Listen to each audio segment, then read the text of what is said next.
하나님이 우리 인생에게 사랑을 가르쳐 주실 때, 하나님은 사랑이라고 그랬는데 당신을 가르쳐 주실 때 어떠한 말로 그 사랑을 설명하려고 하셨는가, 우리가 그 본질적인 의미를 한번 가서 살펴보도록 하겠습니다. 주보에 보시면 거기 히브리어로 사랑을 말하는 단어가 써 있습니다. 뭐죠? 아하브라고 합니다. 따라 해보시죠. 아하브. 이건 사랑하다라는 동사이고요. 명사는 아하바. 혹시 아하바라는 화장품 브랜드 이름 들어본 적 있으신가요? 사회에서 왔다고 하는 그거? 그게 아하바예요. 그게 사랑이라는 명사고요. 사랑한다라고 하는 때는 아하브라는 단어를 사용하고 있습니다.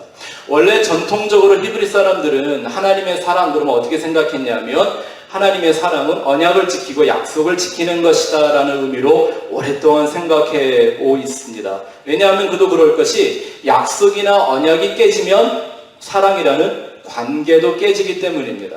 약속과 언약이 없는 사랑이라는 건 존재하지 않습니다. 사랑은 반드시 약속과 함께 움직입니다. 사랑이 성취된다라는 것은 언약이 완성된다라는 것입니다. 하나님이 그 당신의 사랑을 인생에게 가르쳐 주실 때 이 세 글자로 설명을 하려고 하셨던 것이죠. 자, 앞에 보이시죠? 여러분 주보에도 있는데요. 다시 말씀드린 히브리어는 오른쪽에서 왼쪽으로 이렇게 읽어요. 여기 세 글자가 있습니다. 알레프와 헤이와 베트라는 이 세 글자가 아하브인데요. 이 단어는 두 단어가 만나서 사랑하다라는 한 단어가 된 겁니다. 하나는 원래 어원은 두 번째, 세 번째 글자인 하브, 주다라는 말이에요.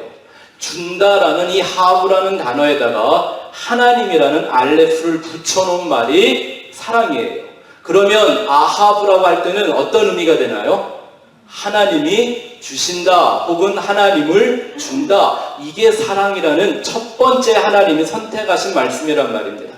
뭐 예쁘게 봐주고 편들어주고 이런 뜻이 아니라 하나님이 주는 것 혹은 하나님을 주는 것, 이게 아하브, 그거를 사랑이라고 얘기합니다. 그래서 이 말씀은 예수님이 먼저 말씀하셨던 그 오른뺨, 왼뺨, 오리, 심리, 이거랑 다른 얘기가 아니에요. 이 말이 어디 바로 뒤에 나옵니까? 누구든지 너에게 주라, 달라고 그러면 구하는 자에게는 주라, 꾸고자 하는 자에게도 거절하지 말고 주라라는 말씀 다음에 사랑이 나오죠. 이게 다른 게 아니라 지금 똑같은 그 십자가의 선상에서 사랑을 설명하고 있는 거예요.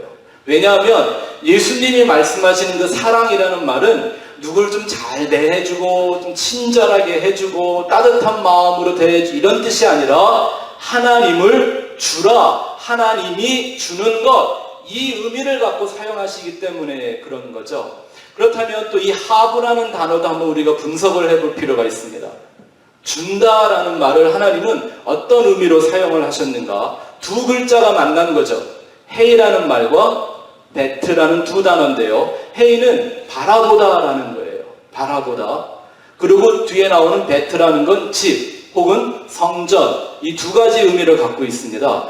재미있는 게 주다라는 말 속에 어떤 뜻이 담겨 있는 거예요? 성전을 바라보다 혹은 성전을 본다, 아니면 성전으로 보다, 이런 뜻이 준다라는 말의 말씀 속에 담겨 있는 것입니다.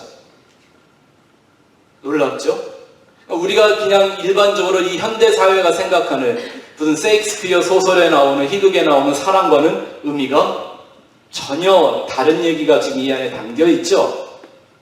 그러면 이 세 글자를 하나씩 풀어서 원래 원형대로 한번 제가 설명을 하고 분석을 한번 해볼까요? 이 고대 히브리 문자를 보면 앞에 뭐가 나와요?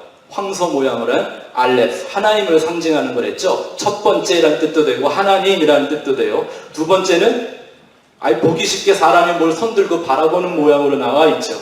네? 이 모양이 얼마나 중요해요. 모세가 돌 위에 앉아서 하늘을 향하여 두 손을 들고 바라보는 모습하고 똑같은 거죠.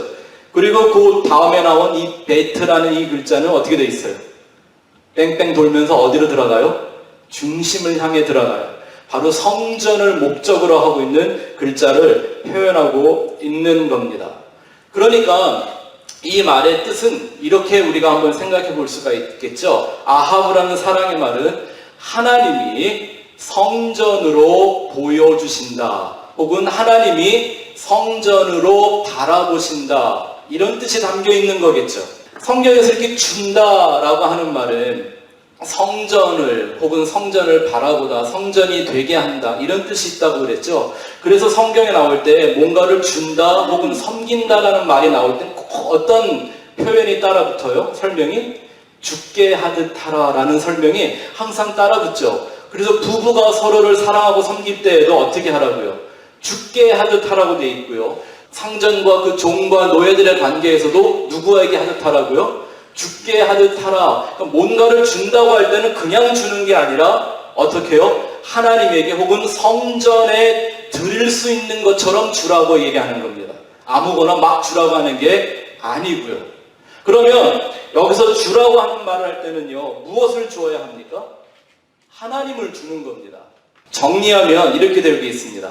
하나님에게 있어 사랑이란 하나님 자신을 주시는 것이요, 하나님을 주셔서 성전으로 만들어내는 것, 이것이 이 단어, 이 문자가 포함하고 있는 뜻입니다. 자, 다시 한번 말씀드릴게요. 아하브라는 말, 알레프, 헤이, 벳, 이 세 글자가 품고 있는 뜻은 하나님의 자신을 주시는 것이 사랑이고, 자신을 주셔서 그를 성전으로 만들어내는 것, 이걸 사랑이라고 이 글자가 설명하고 있는 겁니다.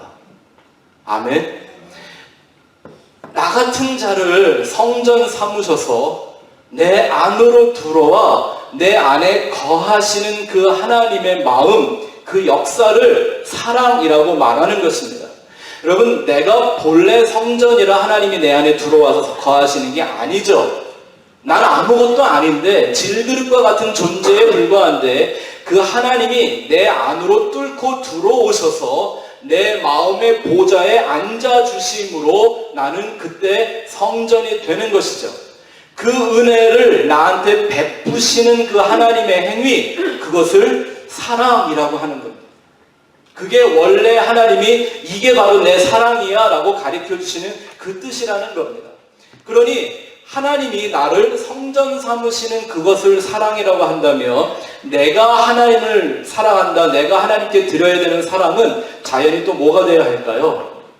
나를 하나님이 거하신 거룩한 성전으로 드리는 것, 그것이 바로 하나님의 사랑에 반응하는 거고 하나님을 사랑하는 것입니다. 이게 제 얘기가 아니에요. 성경에 한번 가서 봅시다. 고린도전서 3장 16절 17절 시작. 너희는 너희가 하나님의 성전인 것과 하나님의 성령이 너희 안에 거하시는 것을 알지 못하느냐.